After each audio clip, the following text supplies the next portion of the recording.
You're an atheist? I am definitely an atheist, yes. Now, why are you an atheist? Why am I an atheist? Because there is no God. Atheism assumes that you can disprove the existence of a God. Agnostic is a more correct term, but I'm an atheist. Are you an atheist? Yeah. I am an atheist, yeah. I am, yes. I am. So you're not an atheist?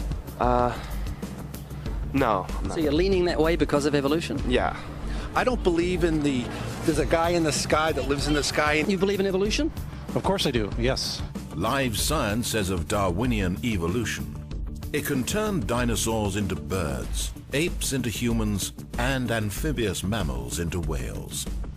What Darwin showed in his work on evolution and natural selection is that we don't need to invoke any supernatural force or power to account for the development of life through time on Earth. The ongoing processes that are observable in today's world. You think it's a belief? I think it's just fact. I think more like facts. There is too much evidence to ignore. Do you think it's a belief? No, it's science. It's the way it happened. It's logical. You know, all the scientists pretty much agree with it. It's more of a fact. When did you start to believe? When I started to think for myself. When did you start believing? When I took my first biology class. It all started to make a lot of sense. The teacher made it very, very easy to understand. I generally trust the scientific community. Makes more sense than any religion or anything. The fossils they found of all the cavemen, the Homo sapiens, the dinosaurs, it shows clear evidence. I believe in science. What's your major here at this university? Biology. Your biology major? Yeah. You believe in evolution? Yes. What's your major? Geology. Chemistry? Biochemistry. Environmental science and policy. I'm a physicist. Biochemistry. Okay, do you believe in evolution? Yes, I do. Do you believe in evolution? Yes, I do. Of course. Yes, I do. I do believe in evolution. You believe in evolution? Yes. Are you a strong believer? Yes. Are you a strong believer? Yep. Yes. Yes. Absolutely.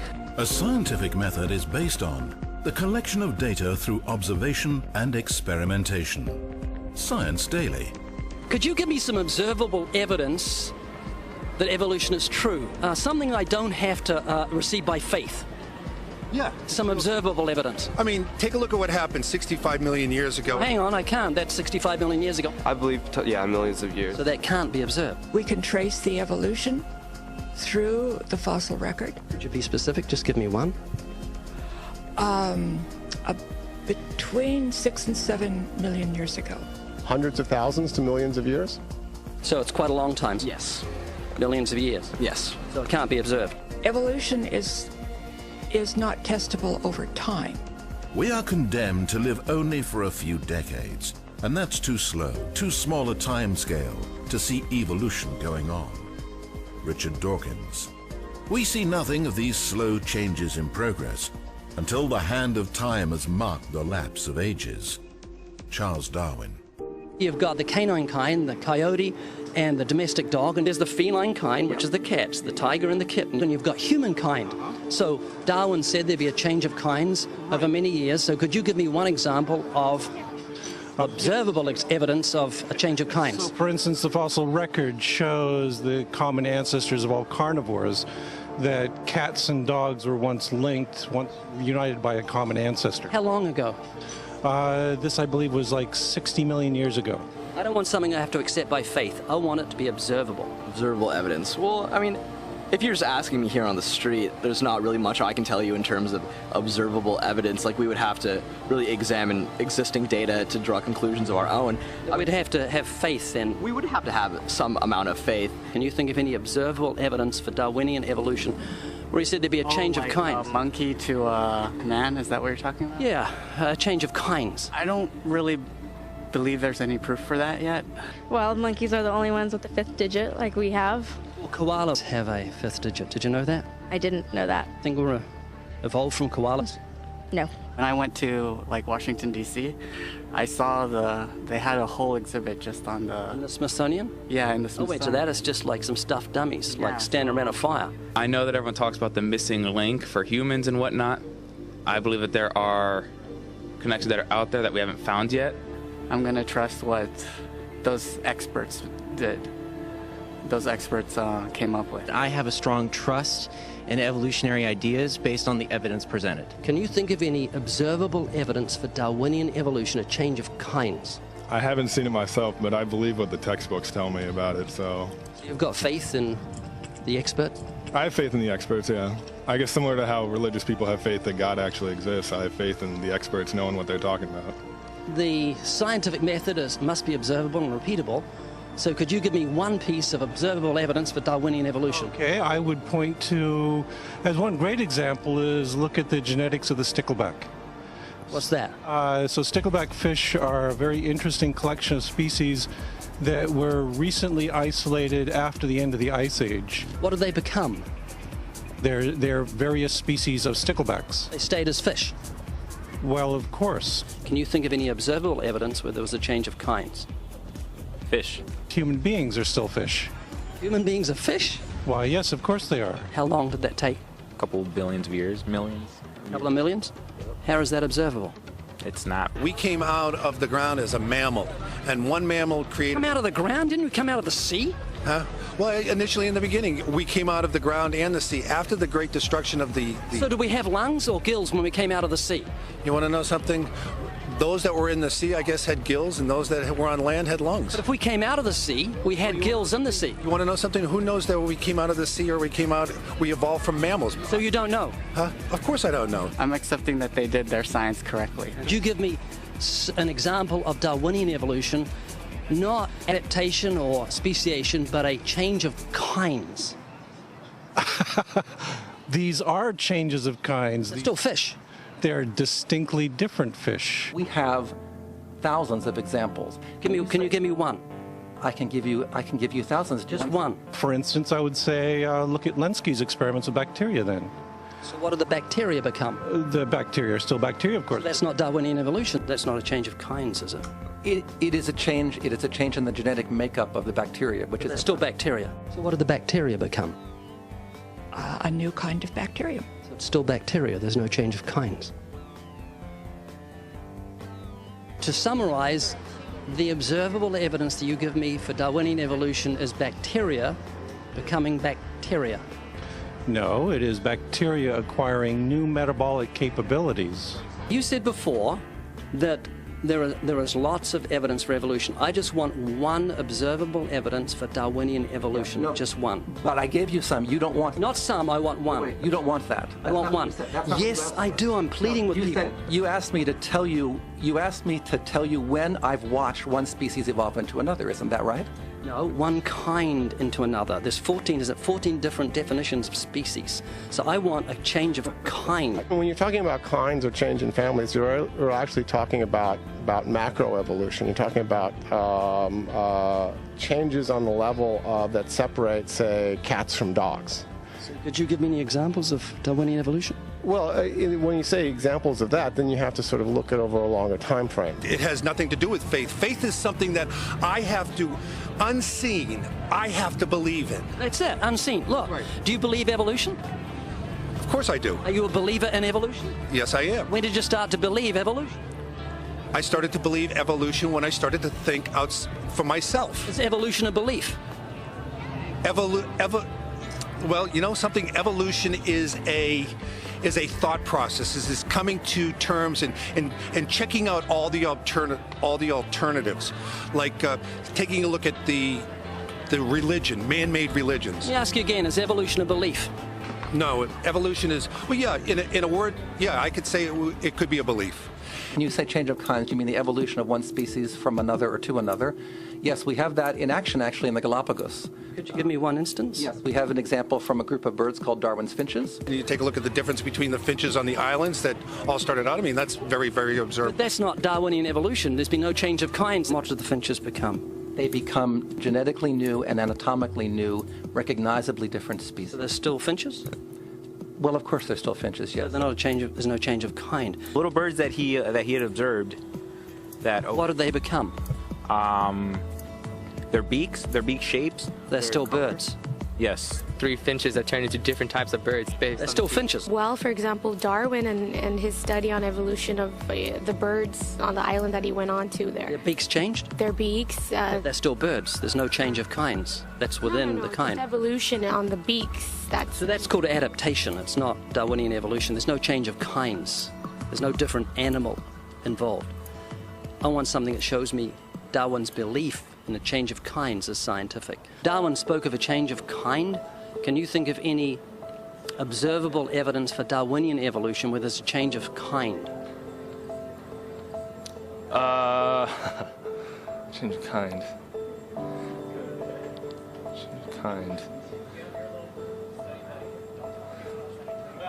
I'm gonna have to think about that one a little longer. You give me anything that I can see, observe, and test, which is the scientific method for Darwinian evolution, a change of kinds. Test and observe.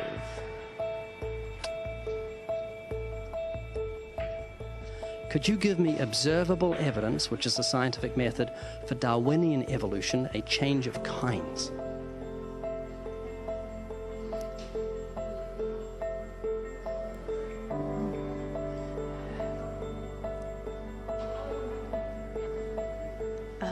I gotta think about it. So you want the evidence of it? I would say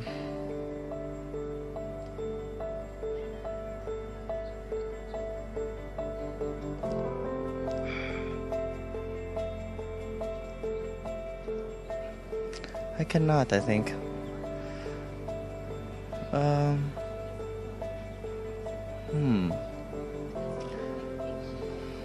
It's a hard question, actually.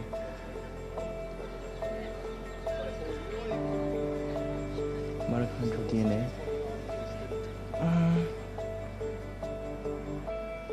So, can you repeat the question again? Could you give me any observable evidence, just one, for Darwinian evolution? Let me think about that for a sec.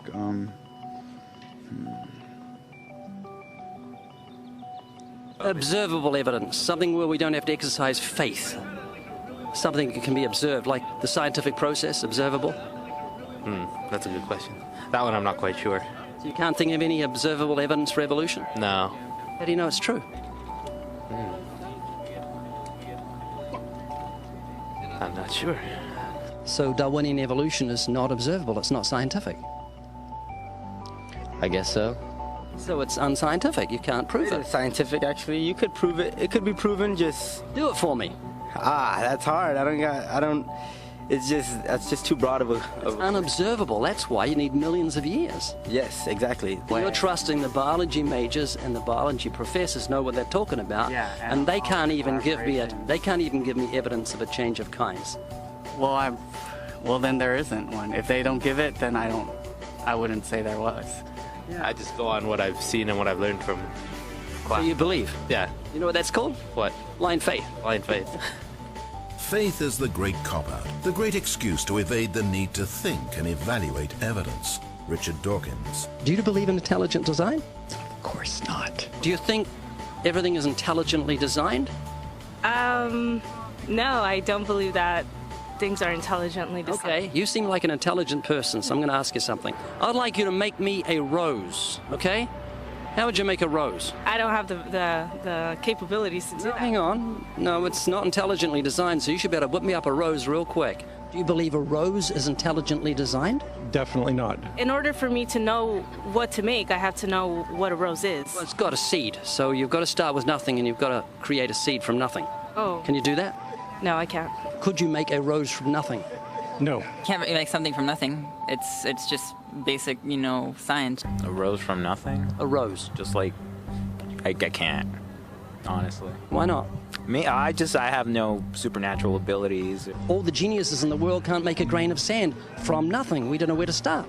I can't. Why not? I don't have millions, billions of years. That would be physically impossible. I mean, that would have to. That's not possible. So how could you say everything's not intelligently designed? Where does that leave you on the scale of intelligence if you say everything's not intelligently designed and you can't even make a rose? Why do you think there's no one teaching intelligent design at UCLA? Because they're not allowed to. We can teach anything we want. There's a reason intelligent design isn't taught in our learning institutions. According to physicist Victor Stenger, the legal staff of Freedom from Religion Foundation, a church-state watchdog group, has had remarkable success in convincing many institutions, such as school boards and town councils, that they are breaking constitutional law when they sponsor sectarian activities. That includes intelligent design. When the authorities can't be convinced, Freedom from Religion Foundation sues, and it wins more often than not. There was nothing in the beginning, big explosion of nothing. It became something, and then it came into a rose, and giraffes and horses and cows. I'm not saying that that's what happened. I'm just saying I don't know what happened. That's what scientists have theorized has happened, and you believe them to a point. So you've got faith. That is true, yeah. Could you give me a definition of vestigials? How's that back up evolution? Vestigial is like, I'm not a biologist, so I'm kind of fuzzy here, but it's like a remaining organ that is not used. Like, for instance, our appendix. Rabbits have huge appendix for digestion of grass. We still have a vestigial appendix organ. The appendix has no use? Which we can think of right now. Your coccyx bone, that was, many people regard that as the tail of the humans. The human tailbone is said to be vestigial. That is, it's an evolutionary leftover proving that we're related to primates. However, it's not a tailbone, it's the coccyx vertebrae. The tailbone derived its name because some people believe it's a leftover part from human evolution, though the notion that the tailbone serves no purpose is wrong. The coccyx is an extremely important source of attachment for tendons, ligaments, and muscles. Evolutionists also claim that the appendix is vestigial, but it's not. The appendix is actually part of the human immune system. According to Scientific American, for years, the appendix was credited with very little physiological function. We now know, however, that the appendix serves an important role in the fetus and in young adults. Among adult humans, the appendix is now thought to be involved primarily in the immune functions. I would consider myself an atheist, yeah. Can you think of any famous atheists? I believe Neil deGrasse Tyson. Neil deGrasse Tyson said, "I can't agree to the claims by atheists that I'm one of that community." Can you name a few? Famous atheists. Apparently not. Start with Isaac Newton. Isaac Newton said, "The most beautiful system of the sun, planets and comets could only proceed from the counsel and dominion of an intelligent and powerful being." Can you think of any famous atheists? Yeah. No. A famous atheist. Yeah, a famous atheist. Yeah, my dad. He's not famous. Skeptics' websites often include examples of famous atheists in an attempt to win converts. But more often than not, the famous personalities cited are not actually atheists. This is a popular atheist poster on which are Ernest Hemingway, Abraham Lincoln, Carl Sagan, Mark Twain, Thomas Jefferson, Benjamin Franklin, Albert Einstein, and Charles Darwin, along with the words, "Atheism, good enough for these idiots." Clearly, atheism is for intellectuals. But one moment, Abraham Lincoln wasn't an atheist. He said, "I know that the Lord is always on the side of the right, but it's my constant anxiety and prayer that I and this nation should be on the Lord's side." Neither was Carl Sagan. He clearly stated, "I am an agnostic." Mark Twain hated religion, but he certainly wasn't an atheist, saying, "None of us can be as great as God, but any of us can be as good." Benjamin Franklin said, "God governs in the affairs of men." You'll find Thomas Edison listed on Celebrity Atheists, on Positive Atheism, and other atheist websites, but he wasn't an atheist. He said, "There is a great directing head of people and things, a supreme being who looks after the destinies of the world." Thomas Jefferson said, "Say nothing of my religion. It is known to myself and my God alone." Albert Einstein rejected the Bible as the Word of God and said that the Creator was unknowable and that God, being personal, was childlike. He lamented, "In view of such harmony in the cosmos, which I, with my limited human understanding, am able to recognize, there are yet people who say there is no God. Well, what really makes me angry is that they quote me to support such views." He categorically said, "I am not an atheist." And when referring to those who deny the Creator, he used the term fanatical atheists. Charles Darwin said, "I have never been an atheist." So out of the 8 famous men on the poster, there is only one who was an atheist, Ernest Hemingway. According to his biographer, back in 1961, Hemingway, quote, pushed 2 shells into the 12-gauge Boss shotgun, put the end of the barrel into his mouth, pulled the trigger, and blew out his brains. There's your poster boy when it comes to atheism. Keep in mind that even though some of these men claim to believe in God, it doesn't necessarily mean that they're believers in the one true creator revealed in the scriptures, or that they're genuine Christians. However, when atheists use theists or agnostics to promote their godless agenda, they're being dishonest. Then again, coming from those who claim that morality is relative to each person, convenient dishonesty should not be a surprise. Do you believe in moral absolutes? No, I do not. Is rape wrong? Rape is wrong in our culture, yes. And it is rape always wrong? It depends on your beginnings. If you say that you have a respect for other human beings, then yes, rape is always wrong. So there are moral absolutes. Is rape absolutely wrong? In my opinion, it is. Who makes the rules? We do. So if Hitler made the rules and he had the majority... If Hitler made the rules, yes, we would be living in a society that Hitler would consider moral, but which I would not consider moral. Did Hitler put into practice survival of the fittest? No. What was he doing then? He was murdering people. That's survival of the fittest. That's not survival of the fittest. It is. It's the lion eating the antelope. No, there's much more to evolution than just this kind of crude kill and be killed model that you have in your head. But I have seen a quote from Richard Dawkins saying evolution in its rawest is incredibly cruel. It is. Yes. That was Hitler putting evolution into practice. That does not mean it was moral. Nobody It was immoral. Nobody's claiming that evolution is a moral process. Evolution is a very harsh and cruel process. Do you believe in evolution? Yes, I do. You have a dog? Yes. Love your dog? I do love my dog. Yes, I do. I love animals. Okay. Well, your pet dog and your rotten neighbor are drowning. You'd only save one of them. Who would you save? That is a tough one. You only save one? Why are you hesitating? I think I would save my dog.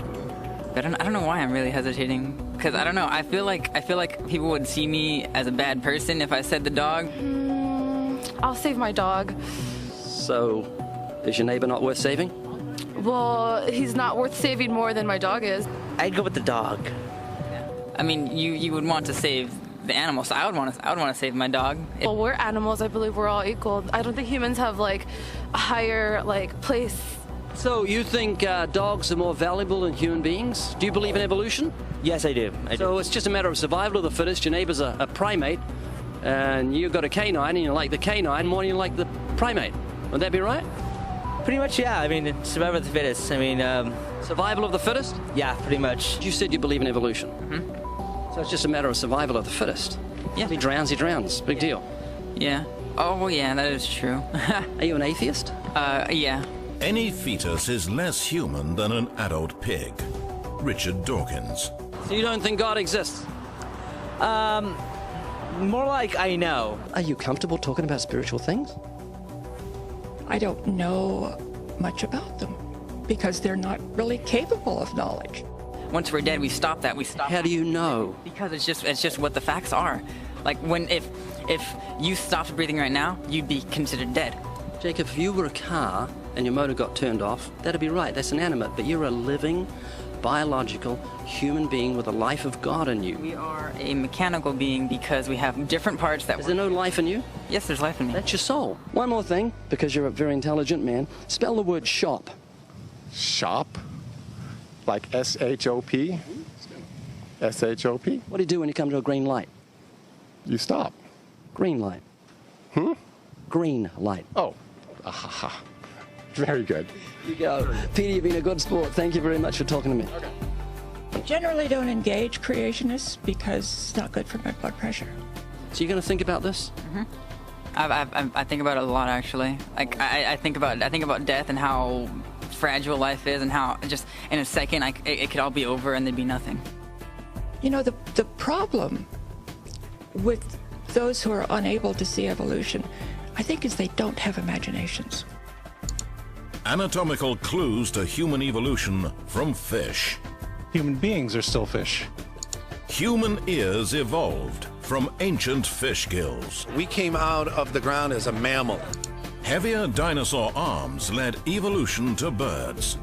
Do you think we're related to pigs? Do you think we've got a common ancestor in pigs? Yes. Proof that fearsome T-Rex evolved into a chicken. Do you think you're a primate? Yes, I am. Are you a talking primate? I am. Are you a cousin of bananas? Why, yes. When whales walked the land. I'm accepting that they did their science correctly. I generally trust the scientific community. I'm going to trust what those experts did. Those experts came up with. Darwinian evolution rests on faith. And once again, according to Richard Dawkins, faith is the great cop-out, the great excuse to evade the need to think and evaluate evidence. Darwinian evolution requires great faith. The knowledge of God, however, is clearly seen by all mankind. For since the creation of the world, his invisible attributes are clearly seen, being understood by the things that are made, even his eternal power and Godhead, so that they are without excuse.